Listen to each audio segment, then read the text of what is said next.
আদখুলি জান্নাতি। বলেন আল্লাহু আকবার। আল্লাহ রাব্বুল আলামিন বলেন, আমার প্রিয় বান্দা হইয়া যারা হাসরের ময়দানে দাঁড়াবে, ওই বান্দারা নিজেকে পরিচয় দিতে হবে না, আমি আল্লাহ নিজেই পরিচয় দিয়া তাকে বলবো, বান্দারে, ইয়া আইয়াতুহান নাফস মুতমাইন্না, হে প্রশান্ত হৃদয়, হে প্রশান্ত বান্দা, হে মুমিন বান্দা, হে আমার প্রিয় বান্দা, তোমাকে পরিচয় দিতে হবে না, তুমি আমার প্রিয় বান্দা। প্রিয় বান্দাদের গুণ তোমার ভিতরে ছিল, ওই সমস্ত গুণ তুমি অর্জন করে তারপরে তুমি মৃত্যুবরণ করছো। সুতরাং আজকে ফাদখুলি ফি ইবাদি, আমার যে সমস্ত প্রিয় বান্দারা জান্নাতে ঢুকছে, আমার প্রিয় বান্দারা যেই পথে হাঁটছে, যেই জান্নাতের ভিতরে গেছে, তুমিও সেই প্রিয় বান্দাদের অন্তর্ভুক্ত হয়ে যাও। ওয়াদখুলি জান্নাতি, এবং আমার পক্ষ থেকে জান্নাতের টিকিট তোমাকে দিয়া দিলাম। আমার ভাইরা, এই জন্য আল্লাহ রাব্বুল আলামিনের নবী, বিশ্ব নবী রহমাতুল লিল আলামিন ডাক দেয়া বলে, ও পৃথিবীর উম্মতেরা, ও পৃথিবীর বান্দা বান্দিরা, শুনে রাখো, আল্লাহ নবী বিশ্ব নবী রহমাতুল লিল আলামিন বলেন, একজন মানুষ, একজন প্রিয় বান্দার যখন ইন্তেকালের সময় হয়ে যায়, 40 দিন আগে আকাশের ভিতরে আল্লাহ ঘোষণা করে দেয়, ও ফেরেশতারা, ওই যে অমুক গ্রামে আব্দুল সাত্তার বা আব্দুল জব্বার নামে একটা লোক আছে, এই লোকটাকে আমি আল্লাহ নিজে ভালোবাসি, সে আমার প্রিয় বান্দা, অতএব 40 দিন পরে তার রূহটা কবজ করা হবে, মালাকুল মউতে তার জানটা কবজ করে নিয়ে আসবে। ও ফেরেশতারা, আমি অমুক বান্দাকে মনে প্রাণে ভালোবাসি, আমার প্রিয় বান্দা হওয়ার কারণে আকাশের যত ফেরেশতা আছো গো, তোমরাও তাকে মনে প্রাণে ভালোবাসিও।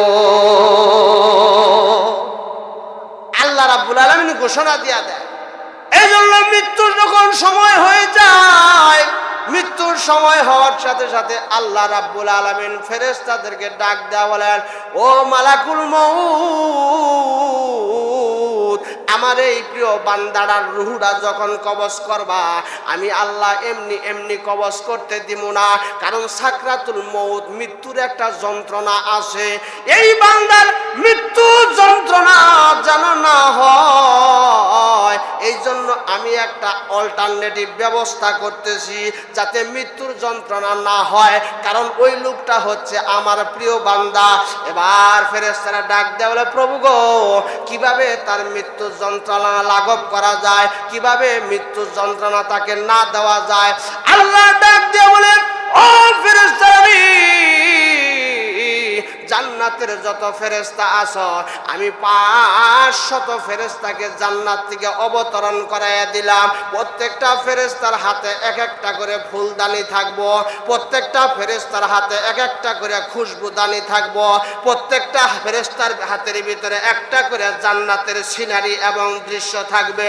এই 500 ফেরেশতা ওই আমার প্রিয় বান্দার রূহ কবজ করার যখন সময় হয়ে যাবে, ওই সময় এই 500 ফেরেশতা ডান দিকে যায় জান্নাতের ঘরটা তাকে দেখাবে, বাম দিক থেকে আরেক ফেরেশতা যায় জান্নাতের যে বালাখানাটা আছে, এই বালাখানাটা তুইলা ধরবে, আরেক ফেরেশতা পিছনে যায় জান্নাতের হুজরা শরীফ আছে ওইটা দেখাবে, আরেক ফেরেশতা সামনে গিয়া বলবে, এটা তোমার জান্নাতের কুরসি, এইটা তোমার জান্নাতের কেদারা। এইভাবে জান্নাতের দৃশ্য আর সিনারি গুলা এইদিকে 500 ফেরেশতারা দেখাইতে থাকবে। বান্দা আর নিজের জীবনের কোনো টেরি পাবে না, রূহ কবজ হবে এটা তার মনেই পড়বে না। ওই জান্নাতের দৃশ্যগুলা দেখতে থাকবে আর মনে মনে মজা গ্রহণ করতে থাকবে। এইদিকে আল্লাহ রাব্বুল আলামিন মালাকুল মউতকে ডাক দেয়া বলবে, মালাকুল মউত, এখন আমার বান্দা আর নিজের বডির চিন্তায় নাই, নিজের রূহ কবজের চিন্তায় নাই, আমার বান্দার চিন্তা ভাবনা এখন জান্নাতের ভিতরে ঢুকে গেছে। সুতরাং এই মুহূর্তে যদি তার রূহটা ধরে টান দাও, আমার বান্দার সাকরাতুল মউতের যন্ত্রণা হবে না। আমার বান্দা জান্নাতের দৃশ্যগুলা দেখতে থাকুক, আর মালাকুল মউত তুমি অপর দিকে তার রূহটা টান দিয়া জান্নাতে নিয়ে আসো। টেরি পাবো না, এমন ভাবে টান দেবে, সিনারি দেখাইতেছে, এইদিকে মালাকুল মউতের রূহটা আস্তে করে টান মারতেছে। এটা মনেই হবে না যে আমার মৃত্যু হলো। চিল্লায় বলেন সুবহানাল্লাহ। এই জন্য প্রিয় বান্দা হওয়ার দরকার আছে না নাই? প্রিয় বান্দা যদি কেউ না হইতে পারে, আল্লাহ রাব্বুল আলামিনের দরবারে কোনো নিস্তার নাই, কোনো ক্ষমা নাই, কোনো উপায় নাই। আল্লাহর প্রিয় বান্দা হইতে পারবে। ফেরাউন আল্লাহর প্রিয় বান্দা ছিল না, নমরুদ আল্লাহর প্রিয় বান্দা ছিল না, আবু জেহেল আল্লাহর প্রিয় বান্দা ছিল না, আবু বকর আল্লাহর প্রিয় বান্দা ছিল, উমর আল্লাহর প্রিয় বান্দা ছিল, আলী আল্লাহর প্রিয় বান্দা ছিল, উসমান আল্লাহর প্রিয় বান্দা ছিল। এই জন্য আল্লাহ রাব্বুল আলামিন দুনিয়ায় থাকতে এই প্রিয় বান্দাদেরকে জান্নাতের সুসংবাদ আল্লাহ দিয়া দিছে। কথা ঠিক না ঠিক? এই জন্য অনেকেই নিজেকে বান্দা বললে, গোলাম বললে শরম বোধ করে, লজ্জা বোধ করে। নিজেকে বান্দা পরিচয় দেওয়া এটা কোনো লজ্জার বিষয় না। লজ্জার বিষয় কি? লজ্জার কোনো বিষয় না। যেই ব্যক্তি নিজেকে আল্লাহর প্রিয় বান্দা বলে ঘোষণা করতে পারবে, আল্লাহর নগণ্য গোলাম হিসেবে ঘোষণা করতে পারবে, আল্লাহ তাআলা ওই বান্দার প্রতি রাজি এবং খুশি হয়ে যায়। শুধু তাই না, এই পৃথিবীর ভিতরে যত মানুষ দুনিয়াতে আসছে, আরো আসবে কিয়ামত পর্যন্ত, যত মানুষ আসবে, সমস্ত মানুষের মধ্যে সবচেয়ে বেশি সম্মানী মানুষ, সবচেয়ে বেশি শ্রেষ্ঠ মানুষ হলো আমাদের নবী, বিশ্ব নবী রহমাতুল লিল আলামিন। এত বড় নবী, মানুষদের সর্দার, যুবকদের সর্দার, সমগ্র মানুষের সর্দার, সমস্ত নবীদের সর্দার, সমস্ত রাসূলদের সর্দার, তবুও আল্লাহ ওই নবীকে নিজের বান্দা ঘোষণা করেছে। আল্লাহর নবীও আল্লাহর বান্দা ছিল। কথা ঠিক না ঠিক? কালেমা শাহাদাতের ভিতরে আছে আশহাদু আন্না মুহাম্মাদান আবদুহু ওয়া রাসূলু। এখানে আব্দুল মানে বান্দা, মানে আমি সাক্ষ্য দিলাম মুহাম্মদ সাল্লাল্লাহু আলাইহি সাল্লাম আল্লাহর বান্দা এবং রাসূল। কথা ঠিক কি না? আল্লাহর প্রিয় বান্দা হইতে হলে আল্লাহ নবী, বিশ্ব নবী আল্লাহর কাছে খুব দামি ছিল। এই জন্য আল্লাহ বিশ্ব নবীকে বান্দা ঘোষণা করেছেন। মেরাজ শরীফে যখন আল্লাহ নবী বাইতুল মুকাদ্দাস পর্যন্ত ভ্রমণ করলো, ওই বাইতুল্লাহ শরীফ থেকে বাইতুল মুকাদ্দাস পর্যন্ত মেরাজে গেছে নাকি যায় নাই? ওই সময় আল্লাহ কোরআনের আয়াত নাজিল করে মেরাজের ঘটনা উল্লেখ করেছেন। ওই জায়গায়ও ওই আয়াতের ভিতরেও আমার আল্লাহ আমার নবীকে বান্দা বলে পরিচয় দিয়েছে। আয়াতটা কি? সুবহানাল্লাযী আসরা বিআবদিহি লাইলাম মিনাল মাসজিদিল হারাম। বলেন আল্লাহু আকবার।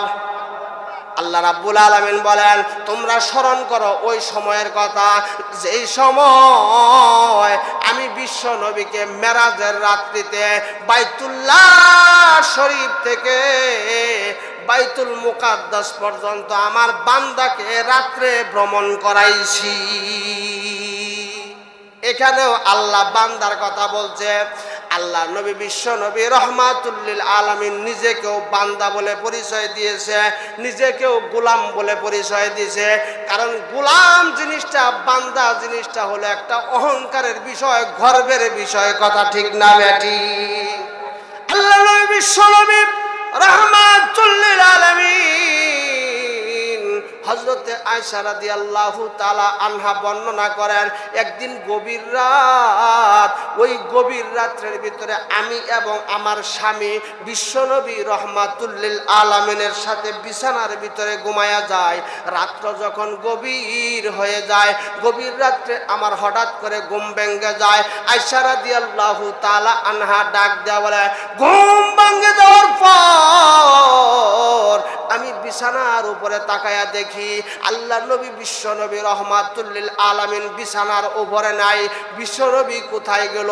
গভীর রাত্রে নবীজিকে পাওয়া যায় না, বিছানার উপরে পাওয়া যায় না, বিশ্বনবী কোথায় হারায়া গেল?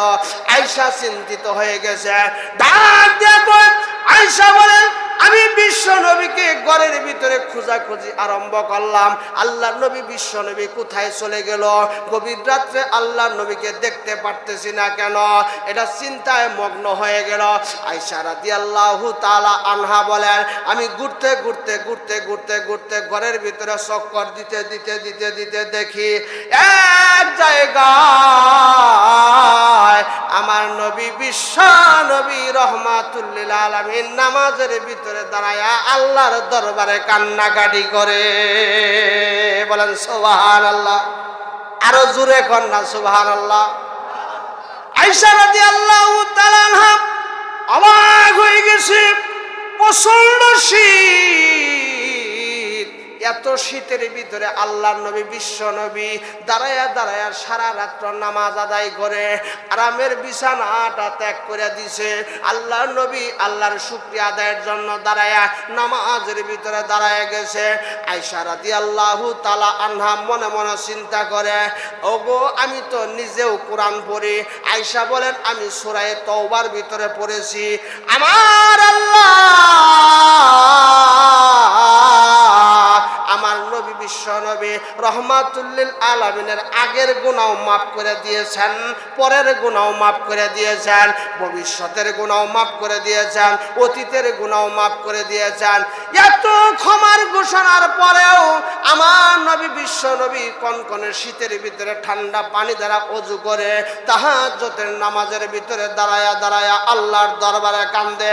হাদিস শরীফের ভিতরে আসছে, আয়েশা রাদিয়াল্লাহু তাআলা আনহা বলেন, আমি লক্ষ্য করে দেখি ও হাত্তা ওরিমাত কদমাহু, আল্লাহ নবী বিশ্ব নবীর পাও মুবারকটা ফুলে কলা গাছের মতো হয়ে গেছে। বলেন সুবহানাল্লাহ। আল্লাহ নবী বিশ্ব নবী রহমাতুল লিল আলামিনের পাওটা কেমন ছিল, পাও মুবারকটা কেমন ছিল? হাদিসের ভিতরে শামাইলে তিরমিজির ভিতরে লেখে, আল্লাহ নবী বিশ্ব নবীর পাওটা ছিল প্রশস্ত, একটু বড় আকৃতির পাও ছিল। আমাদের অনেকের পায়ের ভিতরে পায়ের তলায় একটু দেখা যায় গর্তের মতো থাকে, একটু খোলা থাকে, কথা ঠিক না বেঠে? কিন্তু আল্লাহ নবীর পায়ের মুবারকের তলায় এরকম খোলা ছিল না, একটু গর্ত ছিল না। ওইটা পায়ের তলা গোশতের দ্বারা ভরাট ছিল। যখন নবীজি জমিনে পাও রাখত, সমস্ত পাও জমিনের উপরে সমানভাবে বিছায়া যাইত। আল্লাহ নবী বিশ্ব নবী এই সুন্দর পা মুবারক দিয়া দাঁড়ায়া দাঁড়ায়া নামাজ পড়ে আয়েশা রাদিয়াল্লাহু তাআলা আনহা বলেন, আমি বিশ্ব নবীকে হঠাৎ আচমকা কোনো প্রশ্ন করি নাই, কিন্তু আজকে আমি একটা প্রশ্ন করব। বিশ্ব নবী সালাম ফিরানোর সঙ্গে সঙ্গে আমি একটা প্রশ্ন করব। আয়েশা, আমার নবী বিশ্ব নবী রহমাতুল লিল আলামিনের পিছনে দাঁড়ায়া আছে একটা মাত্র প্রশ্ন করার জন্য। আল্লাহ নবী সালাম ফিরায় না, দীর্ঘক্ষণ লম্বা লম্বা রুকু দিয়া সাজদা দিয়া নামাজ পড়ে। দীর্ঘক্ষণ দাঁড়ানো থাকার পর আয়েশা রাদিয়াল্লাহু তাআলা আনহা বলেন, আমার বাজান আয়েশা রাদিয়াল্লাহু তাআলা আনহা বলেন, আল্লাহ নবী বিশ্ব নবী রহমাতুল লিল আলামিন এবার ডান দিকে সালাম ফিরাইছে, আসসালামু আলাইকুম ওয়া রাহমাতুল্লাহ। এবার বাম দিকে সালাম ফিরাইছে, আসসালামু আলাইকুম ওয়া রাহমাতুল্লাহ। আয়েশার চান্স হয়ে গেছে। আয়েশা ডাক দেয়া বলে, আল্লাহ নবী গো, আমি তো আপনাকে একটা প্রশ্ন করার জন্য দাঁড়ায় আছি। আল্লাহ নবী ডাক দেয়া কয়, আয়েশা রে, তুমি আমাকে কি প্রশ্ন করবা বলো দেখি। আয়েশা ডাক দেয়া বলে, হুজুর গো, আপনাকে তো আল্লাহ আগের গুনাহ মাফ করছে, পরের গুনাহ মাফ করছে, আপনার শরীর মুবারকের ভিতরে কোনো গুনাহ নাই। আল্লাহ তো জান্নাতের সার্টিফিকেট আগেই আপনাকে দান করেছেন। এত মাসুম নিষ্পাপ হওয়া সত্ত্বেও আপনি এত কনকনে শীতের ভিতরে ঠান্ডা পানি দ্বারা ওযু করে তাহাজ্জুদের নামাজে দাঁড়ায়া দাঁড়ায়া এত মেহনত কেন করেন? এটা প্রশ্ন করছে। আল্লাহ নবী বিশ্বনবী ডাক দিয়ে কয়, আয়েশা রে, তোমার প্রশ্নের উত্তর আমি এক কথায় দিব। কয় কথায়? এক কথায় উত্তর দিব।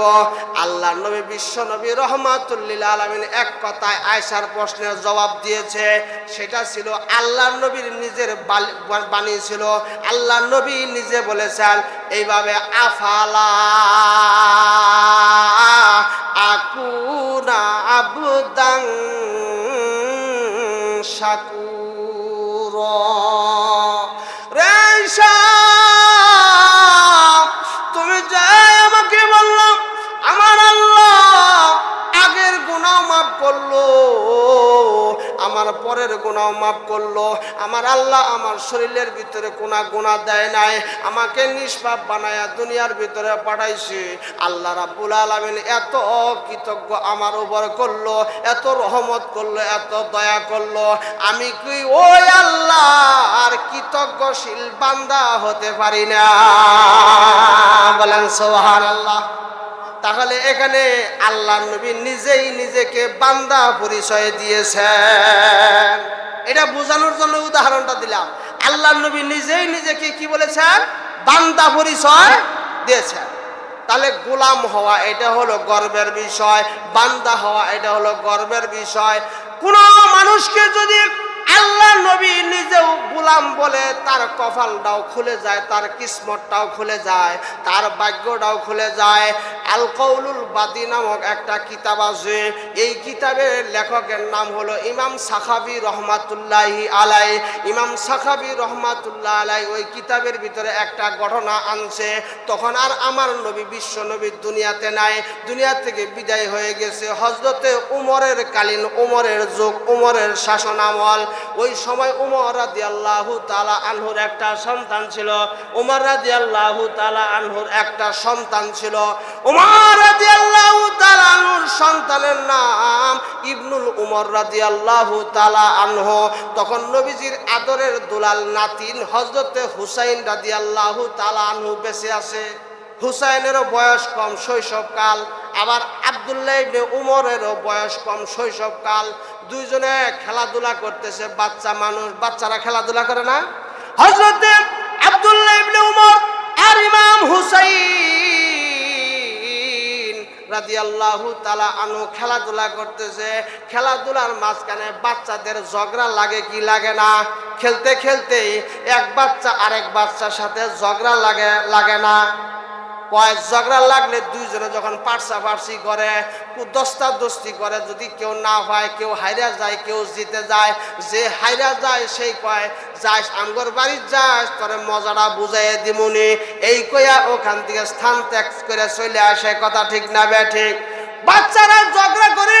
ইমাম হুসাইনও বাচ্চা, আব্দুল্লাহ ইবনে উমর রাদিয়াল্লাহু তাআলা আনহু নিজেও বাচ্চা। দুই বাচ্চায় খেলাধুলা করতেছে।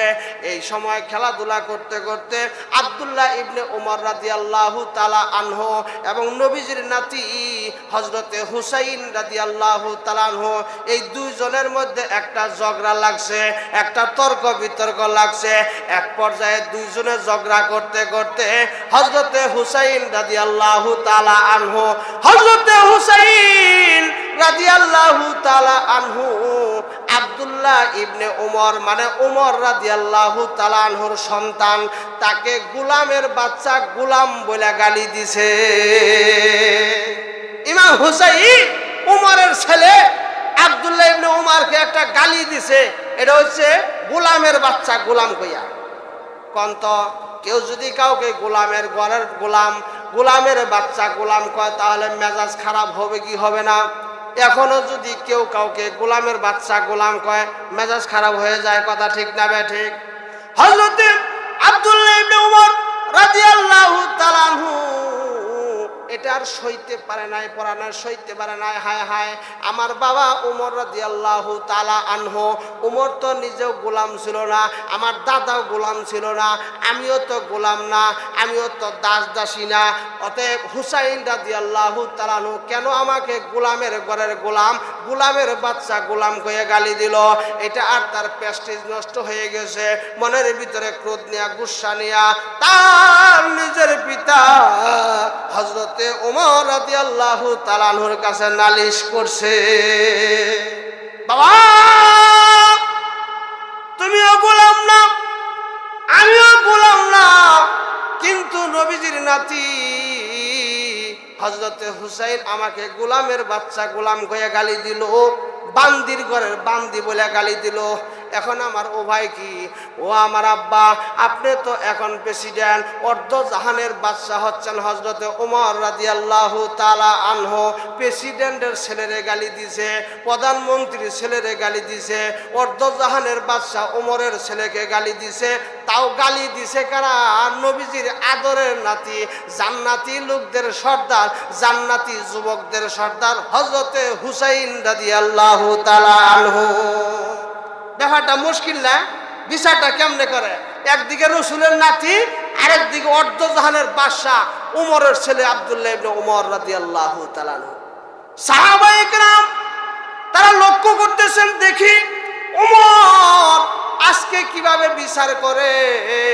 তার নিজের ছেলে তো অভিযোগ দিছে, নবীজির নাতির বিরুদ্ধে অভিযোগ দিছে।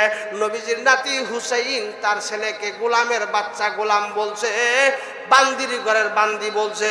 এখন দেখা যাক ওমর কিভাবে বিচার করে। সাহাবারা হতবাক হয়ে গেছে, সাহাবারা অবাক হয়ে গেছে, দেখি কেমনে ওমর রাদিয়াল্লাহু তাআলা আনহু বিচার করে। ওমর রাদিয়াল্লাহু তাআলা আনহুর বিচার দেখার জন্য লক্ষ লক্ষ সাহাবী, হাজার হাজার সাহাবী ভিড় জমাইছে রাজ দরবারের ভিতরে ওমরের বিচার দেখার জন্য। হযরতে ওমর রাদিয়াল্লাহু তাআলা আনহু নিজের সন্তান আব্দুল্লাহ ইবনে ওমরকে কয়, ওমর, আব্দুল্লাহ ইবনে ওমর যাও, হুসাইন রাদিয়াল্লাহু তাআলা আনহুকে রাজ দরবারে ডাকাও, তাকে রাজ দরবারে আসতে বলো। রাজ দরবারে ইমাম হুসাইন রাদিয়াল্লাহু তাআলা আনহু চলে আসলো। ওমরের ছেলে আব্দুল্লাহ ইবনে ওমর রাদিয়াল্লাহু তাআলা আনহু এক পাশে দাঁড়ায় গেছে, ইমাম হুসাইন রাদিয়াল্লাহু তাআলা আনহু আরেক পাশে দাঁড়ায় গেছে। হাজার হাজার সাহাবী ওই মজলিসের ভিতরে উপস্থিত হয়ে গেছে উমরের বিচার দেখার জন্য। কেমনে নবীজির নাতির বিরুদ্ধে ফয়সালা দেয়, এইটাই আজকে দেখার বিষয়। হযরতে হুসাইন রাদিয়াল্লাহু তাআলা আনহু দাঁড়ায় গেল, হযরতে উমর রাদিয়াল্লাহু তাআলা আনহু সিংহাসনে বসে গেল, দুইজনের মধ্যে এই মীমাংসা করার জন্য। এক পর্যায়ে যখন সাক্ষী অপরাধী নিজেই যখন অপরাধ স্বীকার করে, তখন কিন্তু কোনো সাক্ষীর প্রয়োজন পড়ে না, কথা ঠিক না বেঠি? আর অপরাধী যদি নিজে অস্বীকার করে যে আমি এইরকম অপরাধ করি নাই, তাহলে সে সাক্ষীর প্রয়োজন পড়ে, কথা ঠিক না বেঠি? হযরতে ইমাম হুসাইন রাদিয়াল্লাহু তাআলা আনহু যখন রাজ দরবারের ভিতরে দাঁড়ায় গেছে, হযরতে ওমর রাদিয়াল্লাহু তাআলা আনহু কয়, ও হুসাইন, এখানে কি কোনো সাক্ষীর প্রয়োজন পড়বে নাকি তুমি নিজেই স্বীকার করবে? ইমাম হুসাইন ডাক দেয়া কয়, না, আমার কোনো সাক্ষীর প্রয়োজন নাই। আমি ইমাম হুসাইন জীবনে মিথ্যা কথা বলি নাই, আমি আজকেও মিথ্যা কথা বলবো না।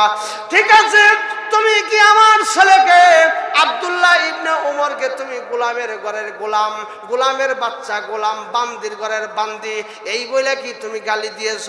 হযরতে হুসাইন রাদিয়াল্লাহু তাআলা আনহু কয়, আমি সত্যটা অকুণ্ঠ চিন্তে স্বীকার করে নিলাম, আমি ইমাম হুসাইন আপনার ছেলে আব্দুল্লাহ ইবনে ওমরকে বান্দির ঘরের বান্দি বলেছি।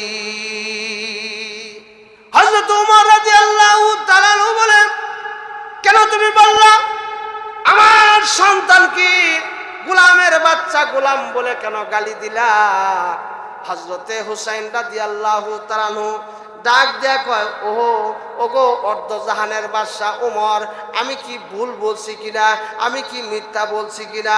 কয় কেমনে? কয় আপনি তো আমার নানা বিশ্বনবীর গোলাম ছিলেন। বলেন সুবহানাল্লাহ। আপনি নিজে আমার নানা যান বিশ্বনবী রাহমাতুল লিল আলামিনের গোলাম ছিলেন। আপনি যদি নিজে গোলাম হন, আমার নানার যদি গোলাম হয়ে থাকেন, তাহলে আপনার সন্তান তো গোলামের ঘরের গোলামি হয়। বলেন সুবহানাল্লাহ। হযরত ওমর রাদিয়াল্লাহু তাআলা আনহু ঝরঝর করে চোখের পানিগুলো ছেড়ে দেয়, ডাক দেয়া কয়, হুসাইন রে, আমি উমরের তো এত আমল নাই, আবু বকরের যেই পরিমাণ আমল ছিল, আবু বকর রাদিয়াল্লাহু তাআলা আনহুর হিজরতের এক রাতের আমল দিয়া এই উম্মতের মধ্যে সর্দার, জান্নাতীদের সর্দার হয়ে গেছে। আমার তো আবু বকরের মতো কোনো আমল নাই। আমি তো কিছুদিন পরে কাফের ছিলাম আগে, তারপরে মুসলমান হইছি। অতএব আমি উমরের বৃহত্তম কোনো আমল নাই, যে আমল কাল কিয়ামতের ময়দানে, কঠিন হাসরের ময়দানে আল্লাহর দরবারে তুলে ধরবো, আর আল্লাহকে বলবো, আল্লাহ গো, আমি উমর তো এই আমল করে আসছি, এর বিনিময়ে, এর উসিলায় আমারে মাফ করে দাও। এইরকম কোনো আমল তো আমার নাই। ও হুসাইন,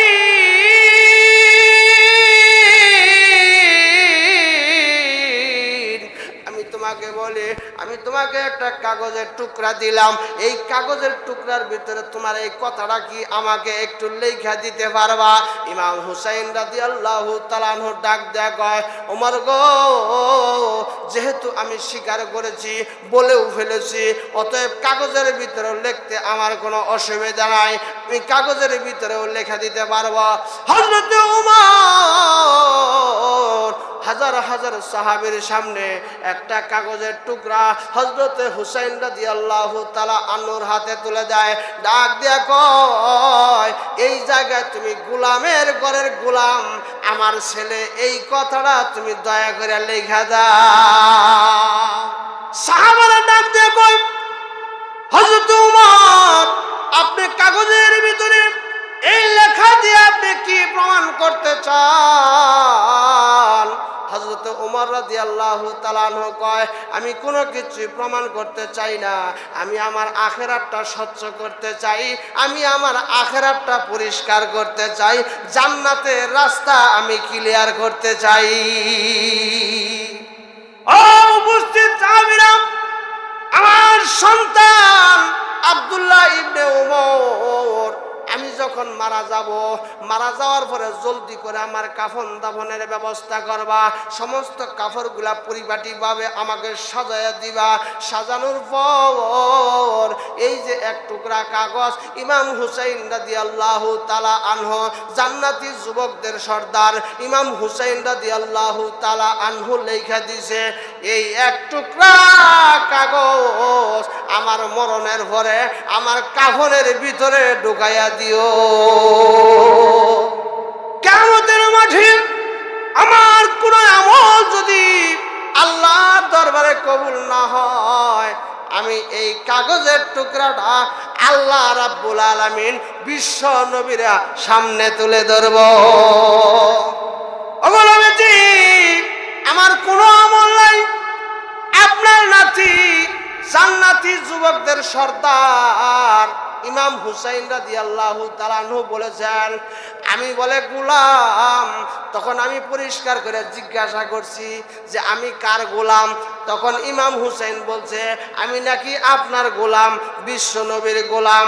সুতরাং কিয়ামতের ময়দানে আমার কোনো আমল না থাকলেও এই আমলের উসিলায় আমি উমরকে জান্নাতে ঢুকাইয়া দাও। তাহলে বান্দা বা গোলাম হওয়ার দরকার আছে না নাই? বান্দা বা গোলাম, খাঁটি বান্দা খাঁটি গোলাম হওয়ার দরকার। আল্লাহ রাব্বুল আলামিন এই জন্য খাঁটি বান্দা, প্রিয় বান্দা বান্দাদের কথায় কিছু গুণাগুণ আল্লাহ তাআলা সূরাতুল ফুরকানের ভিতরে তুলে ধরছে। 1 নম্বর, আল্লাহর প্রিয় বান্দা জান্নাতি বান্দাদের গুণ, 1 নম্বর গুণ আল্লাহ তাআলা বলেন ওয়া ইবাদুর রহমানিল্লাযীনা ইয়ামশুনা আলাল আরদি হাওনা।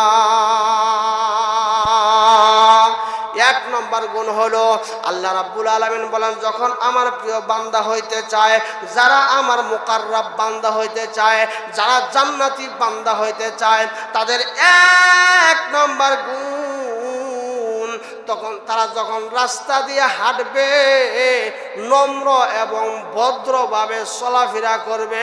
এক কথায় তাদের অন্তরের ভিতরে কোনো অহংকার থাকবে না। 1 নম্বর কি? আল্লাহর প্রিয় বান্দা যারা অহংকার মুক্ত, তারা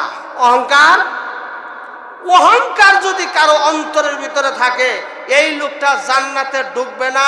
প্রমাণ আল্লাহর নবীর হাদিস, বলেন নাউজুবিল্লাহ। আল্লাহর নবী সনবী রাহমাতুল লিল আলামিন কয়, যে ব্যক্তি মান কানা ফি কলবিহি মিসকালু যাররাতিন মিনাল কিবির লা ইয়াদখুলুল জান্নাতা, যেই ব্যক্তির অন্তরের ভিতরে 1 জাররা পরিমাণ অহংকার থাকবে, এই অহংকার নিয়ে ওই বান্দা কখনো জান্নাতে ঢুকতে পারবে না। অহংকার যদি আপনাদের অন্তরে থাকে, আজকে অহংকারটা জায়গা ফেলায় দেন। অহংকার মানুষের পক্ষে এটা মানায় না। অহংকার একমাত্র আল্লাহর জন্য মানায়, কোনো মানুষের জন্য অহংকার মানায় না। কথা ঠিক না বেঠিক? আল্লাহ রাব্বুল আলামিন বলেন, আল কিবরিয়াউ রিদাই, অহংকার হলো আমার চাদর।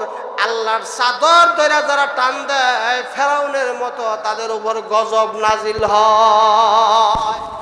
অহংকার যদি কারো অন্তরের ভিতরে থাকে, আজকে অহংকার দূর করে ফেলেন। অহংকার কোনোদিন, অহংকার নিয়ে আপনি জান্নাতে ঢুকতে পারবেন না। আল্লাহর নবী বলেছেন, 1 জাররা পরিমাণ অহংকার যদি কারো ভিতরে থাকে, ওই লোকটা জান্নাতের ভিতরে প্রবেশ করতে পারবে না। আপনাদেরকে সংক্ষেপে একটা উদাহরণ দেই। আল্লাহর নবী বিশ্ব নবী রাহমাতুল লিল আলামিনের একজন সাহাবী ছিল, হযরতে আবু যর গিফারী রাদিয়াল্লাহু তাআলা আনহু। আবু যর গিফারী রাদিয়াল্লাহু তাআলা আনহু আল্লাহর নবী বিশ্ব নবী রাহমাতুল লিল আলামিনের দরবারে বসে আছে। এমন সময় জিবরাইল আলাইহিস সালাম হাজির হয়ে গেছে।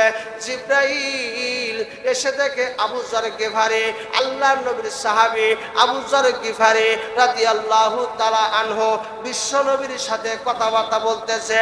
আবু যর গিফারীর সম্মানে, তাকে ইজ্জত কইরা, তাকে সম্মান দিয়া জিবরাইল একটু পিছনে চলে গেল। আল্লাহর নবীকে ডাক দেয়া কয়, আল্লাহর নবী গো, আপনার সাহাবী আবু যর গিফারী কথা বলা শেষ করুক, তারপরে আমি আপনার সামনে আসতেছি। আগে আবু যর গিফারীর আলোচনাটা কমপ্লিট হোক, তারপরে আমি আসতেছি। এই বলে জিবরাইল আলাইহিস সালাম চলে গেলেন। জিবরাইল আলাইহিস সালাম চলে যাওয়ার পর আবু যর গিফারী রাদিয়াল্লাহু তাআলা আনহু নবীজি বিশ্বনবী রাহমাতুল লিল আলামিনের সাথে কথাবার্তা শেষ হলো। আবু যর গিফারী চলে যায়। এবার জিবরাইল আলাইহিস সালাম হাজির হয়ে গেছে। আল্লাহর নবী ডাক দেয়া কয়, জিবরাইল, আমি তোমার সাথে আগেই কোনো কথা বলবো না, তুমি আগেই ওহী নাজিল কইরো না। আগে তোমার কাছে আমার একটা প্রশ্ন। আবু যর গিফারী আমার একজন সাধারণ সাহাবী। আবু যর গিফারী যখন আমার সাথে কথা বলতেছিল, তুমি তাকে দেখে সম্মান করে পিছনে চলে গেলা। আবু যর গিফারীর নাম ধরে তুমি উচ্চারণ করলা। আবু যর গিফারীকে তুমি চিনো নাকি?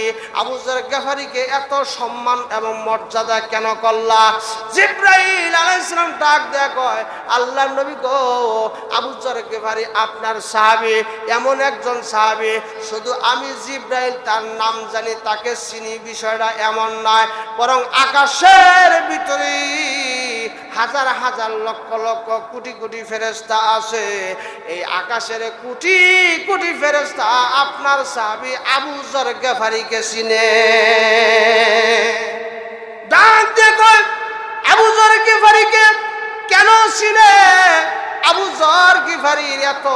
মর্যাদা কেমন হইলো? আর জিবরাইল ডাক দেয় কয় শুধু তাই না, আমার আল্লাহ সমস্ত ফেরেশতাদেরকে ডাক দেয়া বলছে, ও আমার ফেরেশতারা, ও আমার ফেরেশতারা, তোমরা শোনো, আল্লাহর নবী বিশ্ব নবীর একজন সাহাবী আবু যর গিফারি রাদিয়াল্লাহু তাআলা আনহু, এই আবু যর গিফারি রাদিয়াল্লাহু তাআলা আনহুকে আমি আল্লাহ নিজে ভালোবাসি, আমি আল্লাহ নিজে মহব্বত করি। ও আকাশের সমস্ত ফেরেশতারা, তোমরাও আবু যর গিফারিকে ভালোবাসিও। আজ জিবরাইল আবু যর গিফারির এত সম্মান এবং মর্যাদা কেমনে হইল? আর জিবরাইল আলাইহিস সালাম ডাক দেয়া কয় দুইটা কারণে আবু যর গিফারির সম্মান এবং মর্যাদা আল্লাহর কাছে বেড়ে গেছে। কয়টা গুণের কারণে? দুইটা গুণ। এক নম্বর গুণ হইল লিসিগারিহি আলা নাফসিহি, ভাই আবু যর গিফারি সব সময় নিজেকে ছোট মনে করে। আবু যর গিফারি কখনো নিজেকে সূরা আছে, এই সূরাটা আপনারা সবাই জানেন, এই সূরার নাম হলো সূরাতুল ইখলাস। আমরা বাংলায় বলি কুলহু সূরা, কথা ঠিক না বেঠে? ও আল্লাহর নবী, এই সূরাতুল ইখলাস এমন একটা সূরা, ওই গুলমরিচের ছোট মরিচের ঝাল বেশি হয়, কথা ঠিক না বেঠিক? এই 30 পারা কোরআনের ভিতরে এই সূরাতুল ইখলাস একটা ছোট্ট সূরা, কিন্তু এর ঝাল বেশি, এর গুণ বেশি, এর মান বেশি, এর মর্যাদা বেশি। কেউ যদি 3 বার সূরাতুল ইখলাস তেলাওয়াত করে আউযু বিল্লাহ বিসমিল্লাহ সহকারে, আল্লাহ নবী বিশ্ব নবী রাহমাতুল লিল আলামিন বলেন 3 বার সূরাতুল ইখলাস পাঠ করলে 30 পারা কোরআন তেলাওয়াতের সওয়াব আমার আল্লাহ তার আমলনামায় দান করে দেয়। ওগুলো নবীজি আপনার সাহাবী আবু যর গিফারি রাদিয়াল্লাহু তাআলা আনহু, তার মুখে চলতে ফিরতে উঠতে বসতে যাইতে হাঁটতে সব সময় তার ঠোঁটের ভিতরে একটা সূরার জিকির থাকে, একটা সূরার তেলাওয়াত থাকে। সেই সূরাটার নাম হলো সূরাতুল ইখলাস। আপনার সাহাবী আবু যর গিফারি যখন রাস্তা দেয়া যায় তখন মনে মনে করে কুল হুয়াল্লাহু আহাদ আল্লাহুস সামাদ লাম ইয়ালিদ ওয়া লাম ইউলাদ ওয়া লাম ইয়াকুল লাহু কুফুয়ান আহাদ। ডান দিকে যখন রওনা হয়ে যায় আবু যর গিফারি পড়ে কুল হুয়াল্লাহু আহাদ আল্লাহুস সামাদ লাম ইয়ালিদ ওয়া লাম ইউলাদ ওয়া লাম ইয়াকুল লাহু কুফুয়ান আহাদ। বাম দিকে যখন চলে আবু যর গিফারি পড়ে কুল হুয়াল্লাহু আহাদ আল্লাহুস সামাদ লাম ইয়ালিদ ওয়া লাম ইউলাদ ওয়া লাম ইয়াকুল লাহু কুফুয়ান আহাদ। শোয়ার জন্য যখন যায় তখনও কুলহু সূরা পড়ে, ঘুম থেকে যখন ওঠে তখনও কুলহু সূরা পড়ে, উপরে যখন ওঠে তখনও কুলহু সূরা পড়ে, নিচের দিকে যদি নামে তখনও সূরাতুল ইখলাস পড়ে। শুধু তাই না, আরশের দায়িত্বরত যত ফেরেশতা আছে, আল্লাহ নবী বিশ্ব নবী রাহমাতুল লিল আলামিন বলেন আমি যখন মেরাজ শরীফে গমন করি জিবরাইল আমাকে ঘুরে ঘুরে আরশে আজিমটা দেখাইলো। আরশে আজিমের ভিতরে 360টা পায়া পাইলাম, বড় বড় পায়া। এই প্রত্যেকটা পায়ার নিচে 12টা করে শহর আছে। এই 12টা শহরের ভিতরে হাজার হাজার কোটি কোটি ফেরেশতা আছে। জিবরাইল আমাকে ওই সমস্ত ফেরেশতার সাথে সাক্ষাৎ করায় দেয়। আমি ফেরেশতাদেরকে সাক্ষাৎ করে জিজ্ঞাসা করি ঠোঁটে তারা যেন কি জিকির করে। আমি ফেরেশতাদেরকে জিজ্ঞাসা করলাম ফেরেশতারা রে, তোমরা ঠোঁটে ঠোঁটে কি জিকির করো, কি যেন তোমরা তেলাওয়াত করো? ওই আরশের সমস্ত ফেরেশতারা ডাক দেয়া কয় ও আল্লাহর নবী গো, আল্লাহ যেই দিন থেকে আমাকে সৃষ্টি করেছেন, আমাদেরকে সৃষ্টি করেছেন, ওই দিন থেকে আল্লাহ আমাদেরকে একটা জিকির নির্ধারণ করে দিয়েছেন। সেই জিকিরটা হলো সূরাতুল ইখলাস। বলেন সুবহানাল্লাহ। আবু যর গিফারিকে আল্লাহ ভালোবাসে, তার 2 নম্বর কারণ হলো আবু যর গিফারি বেশি বেশি সূরাতুল ইখলাস তেলাওয়াত করে। বলেন সুবহানাল্লাহ। আল্লাহ নবী বিশ্ব নবী রাহমাতুল লিল আলামিন বলে যদি কোনো বান্দা সূরাতুল ইখলাসকে মহব্বত করে, সূরাতুল ইখলাসকে যদি ভালোবাসে, এই সূরাতুল ইখলাসের মহব্বতই তাকে জান্নাত পর্যন্ত নিয়ে যাবে। বলেন সুবহানাল্লাহ।